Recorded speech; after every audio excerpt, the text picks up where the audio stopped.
তো হাই বন্ধুরা, দেখতে পাচ্ছ আমি শ্বশুরবাড়ি চলে এসেছি।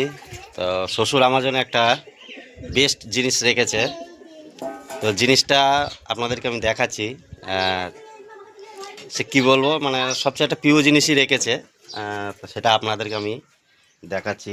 তো দেখতে পারবেন বড় সাইজের শোল মাছ। এটা এই দেখুন, এটা এনেছে আমার শ্বশুর। অজয় নদীতে এখান থেকে ধরে নিয়ে এসেছে।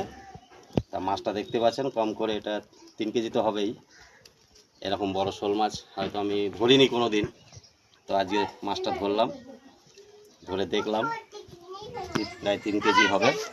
দেখতে পাচ্ছেন শিং মাছ। আর এখানে আরও একটি মাছ আছে, দেখাচ্ছি। এই দেখুন আরও একটি মাছ, এটা হচ্ছে কই মাছ। বেশ বড় বড় কই মাছ পেয়েছে, ধরা যাচ্ছে না যেহেতু খুবই জ্যান্ত। সব বড় বড় কই তো ধরা মুশকিল হয়ে যাচ্ছে। এই দেখুন, এই হলো কই মাছ, কীরকম সাইজের। আর এখানে আছে শিং মাছ, দেখতে পাচ্ছেন। আর আমার গিন্নি সব মশলাপাতি রেডি করছে। দেখতে পাচ্ছেন আমার গিন্নিকে একদম পুরো বিশ্ব সুন্দরী লাগছে। এটা হাসিটা দেখেছে, এইটার জন্যই তো সব।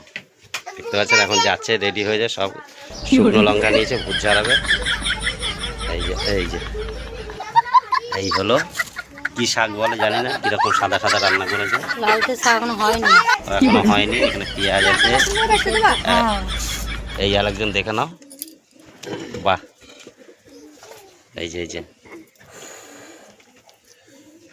তারপরে এখানে শাক আছে, এই শাক হবে। তো এই অবধি ব্লগটা থাকলো। পরবর্তী ব্লগ অজয় নদীর কাছে যাব, অজয় নদীর বাঁধ দেখাবো আপনাদেরকে।